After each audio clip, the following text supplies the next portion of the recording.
Welcome to the Intertwined Life podcast. I am your host, Jenny Zentz. I am a wife and a mom on a mission. I've got a passion to help women discover practical ways to apply the power of God's Word to our everyday stuff. I truly believe that our walks with the Lord should be seamlessly intertwined with our everyday lives. It should affect every move we make and every breath we take. So come on, let's do life together. You've got this, because He's got you.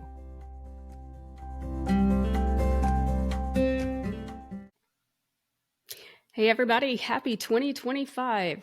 Welcome back to the Intertwined Life podcast after our break for the holidays and Christmas and New Year's and all of the things. I hope that the new year has started off well for you. It's been a bit of a whirlwind for us, including like international travel, major home construction projects, the flu that I'm still getting over, so you can probably hear it in my voice. And we're like in the third week. So wow, 2025 is here. I hope that's been a good start for you. And that really makes me think, in the midst of the crazy, we still have to make that time for the Lord, for our relationship with Him. And sometimes it looks better than others because sometimes we have bigger blocks of peace and quiet than others. But if we keep saying, when this is finished, when this project's finished, when this deadline's finished, when summer comes, when I finish whatever it is, then I'll focus on my walk with the Lord, then we're not really living an intertwined life. The intertwined life is being sure that even in the midst of all the stuff, especially in the midst of all the stuff, we are regularly seeking out, growing in the Lord, getting to know Him more, spending time with Him, having that constant conversation all day long. That is prayer. You know, First Thessalonians talks about praying without ceasing. And so throwing up those prayers as we're heading out the door and driving down the road and you're in the car or you're getting ready for bed at night, whatever it is, I still want you to try to find those moments that you can carve out time to be still, because there is power in being still and knowing that He is God. That's Psalm 46:10. There is so much power in that because we know that so many times His voice is gentle. It's always gentle.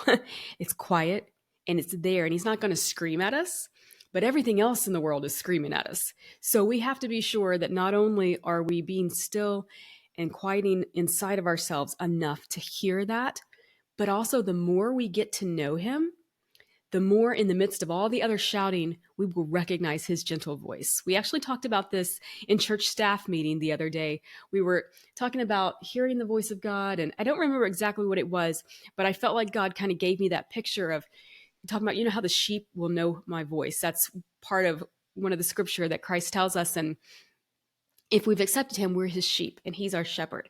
And sheep, in the midst of the huge crowd of lots of other sheep and lots of other shepherds, that sheep knows His shepherd's voice.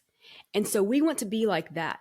Even when everything else around us is crazy, the moment that God whispers our name, the moment that He nudges us to maybe go say hi to this person, go pray for this person, we hear His voice and we perk up.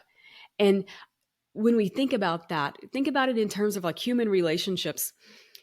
Because I have spent almost 20 years with my husband, and I have talked to him and I've built a relationship with him, and I know him, I know his mannerisms, I know his ways, I know his inflections and his tones. I could be in a crowded place and he could speak across the room, and there's a really good chance that I would pick up on that, even though there's all these other noises happening, because I know his voice, because I've spent time with him. And so think about that.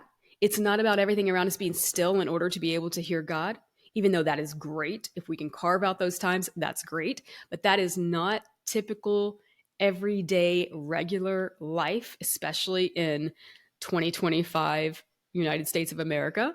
There's a lot of other voices going on. So think about spending time to develop that nearness and that knowledge and that understanding and that recognition, so that when your shepherd just gently says your name or gently nudges you, you hear it above all the other crazy stuff. And trust that that happens, that can happen. Don't put it like as a pressure on yourself. Just know, like James 4:8 says, we draw near to Him, He draws near to us. So know that it's a promise that His sheep know his voice. Know that leaning into him, you're going to know. He's going to guide you. He's going to take care of you. You can trust your shepherd and trust that you know his voice. So be sure your life is intertwined in the sense that don't wait till everything's over to start working in a relationship with the Lord. Just put it into your everyday life right now. When you have more time, fill more time with it. When you don't just neglect it. Keep being tied into the Lord, okay? So I was trying to think about what I was going to say for this first episode back. And does the Bible ever make you laugh? Sometimes it really does make me laugh when I read it and I'm like, oh, that was what just happened there? So I was thinking about this the other day when I was reading in Mark. So the question today is, would you let Jesus spit in your eye? What? I want you to look at Mark chapter 9. Sorry, it's actually John chapter 9. As he went along, he saw a man blind from birth. His disciples asked him, Rabbi, who sinned, this man or his parents, that he was born blind? Neither this man nor his parents sinned, Jesus said, but this happened so that the works of God might be displayed in him. As long as it is day, we must do the work of him who sent me. Night is coming when no one can work. While I am in the world, I am the light of the world.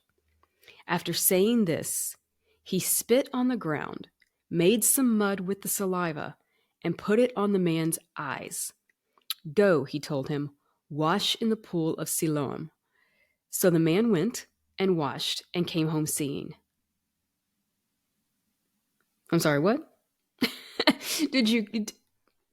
Jesus just spit in this guy's eye. The man stood there and, I mean, he was blind, but I'm sure he knew what was going on.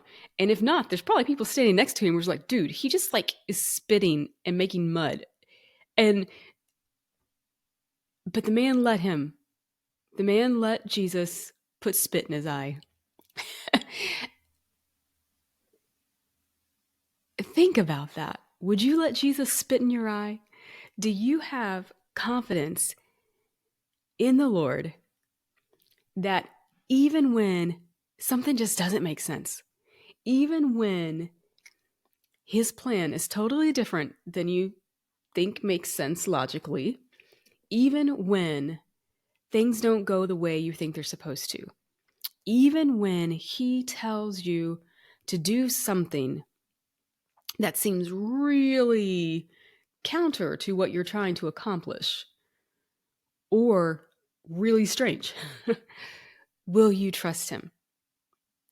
Will you say, okay, I don't get it, but I'm going to submit my authority and my control that I think I have to you, and I'm going to trust you that even when this doesn't make sense, even when I do not get the way that you're working seems really strange, I'm going to trust you. And the man went home seeing, and the people saw that this man who had been born blind was no longer blind. He was seeing. And they said, how are your eyes open? And he said, the man called Jesus put some mud in my eyes and told me to go wash in the pool. So I went and I washed, and then I could see. And they said, where is this man? He said, I don't know. I'm sorry, the Bible has to make you laugh a little bit. Read it for yourself. I'm not making this up. John chapter 9. But I just think it's a beautiful example. Whatever 2025 brings our way, whatever situation you find yourself in today or 6 months from now, decide right now, I'm going to trust you. I'm going to trust you, even if you spit in my eye. And I don't mean he's being disrespectful. Please hear the humor in that. But also just the fact that no matter what, even if it makes no sense to me whatsoever, even if everything goes in a totally different direction than I thought it was going to, I'm going to trust you. I'm going to do what you tell me to do. And I'm going to follow you and your guidance, even when it seems really, really strange and there's mud in my eyes. I'm going to trust you. So think about that. Think about what kind of confidence in God and his good plan you need to have to allow him to spit in your eye. What kind of faith, and I don't mean you've got to make your faith strong. I mean, you keep showing up. You keep drawing near to the Lord, because the more you know him, the more you can trust that even when things seem a little unexpected, he is totally, completely in control. He has good plans. He sees you. He knows you. He knows exactly the circumstance you find yourself in right now. Nothing is out of his control. And it might seem strange, but believe me, he's got this. And this circumstance is so that God might be brought glory through you. Surrender your life, your situation to him, and know he's got you. All right, friend, until next time, have a great rest of your week. And I hope you'll stay in tune for this coming few months. We've got some great interviews coming up as well. And I look forward to talking to you again really soon. Bye. Hey friend, if you enjoyed this episode and you got some good stuff out of it, there's a few options you have. One, you could click that little subscribe button. And also, if you would review this podcast, oh my gosh, if you like what you heard, get on there, give it a 5-star review. If you didn't like what you heard, just pretend it never happened, okay? But if you would do a review for me, just take a couple seconds and do that.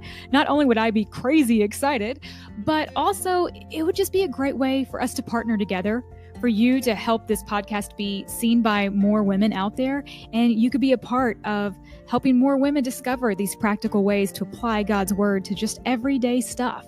So I would love it, love it, love it if you could help me out in one of those two ways.